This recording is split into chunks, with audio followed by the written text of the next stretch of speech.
ஊதிய உயர்வு கோரி தேசிய பஞ்சாலை கழக தொழிலாளர்களின் வேலை நிறுத்தம் 3வது நாளாக நீடித்து வருகிறது.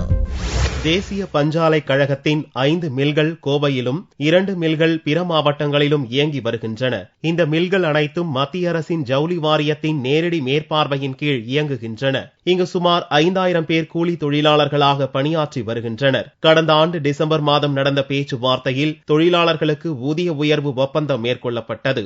ஆனால் இதுவரை ஊதியம் உயர்த்தப்படாததால் கோவை உட்பட மாநிலத்தின் பிற பகுதியில் செயல்பட்டு வரும் தேசிய பஞ்சாலை தொழிலாளர்கள் வேலை நிறுத்தத்தில் ஈடுபட்டு வருகின்றனர். 7 ஆலை சேர்ந்த 5000க்கும் மேற்பட்ட தொழிலாளர்கள் நேற்றைய தினத்திலிருந்து முழுமையான வேலையில் ஈடுபட்டிருக்கின்றார்கள். இந்த சம்பள 1650 ரூபாய் ஊதிய உயர்வை உடனடியாக நிர்வாகம் ஒப்பந்தம் மூலம் ஏற்படுத்தி கொடுக்க வேண்டும் என்று சொல்லி அந்த கோரிக்கை வலியுறுத்தி நடைபெற்றுக் கொண்டிருக்கின்றது. இதற்கிடையிலே நாளைய தினம் ஏஎல்சி அதாவது தொழிலாளர் துறை ஆணையர் அவர்கள் மதுரையிலே பேச்சுவார்த்தைக்கு அழைத்திருக்கின்றார்கள். நாளை 11 மணிக்கு பேச்சுவார்த்தை நடைபெறுகின்றது. அந்த பேச்சுவார்த்தையிலே என்டிசி ஆலை நிர்வாகம் தொழிலாளர்களுக்கு ஏற்கனவே அவர் ஒத்துக்கொண்ட அந்த ஊதியத்தை முடித்துக் கொடுக்க வேண்டும். இல்லை என்றால் தொடர்ந்து இந்த வேலை நிறுத்தம் நடைபெறும் என்பதை தெரிவித்துக் கொள்கின்றோம்.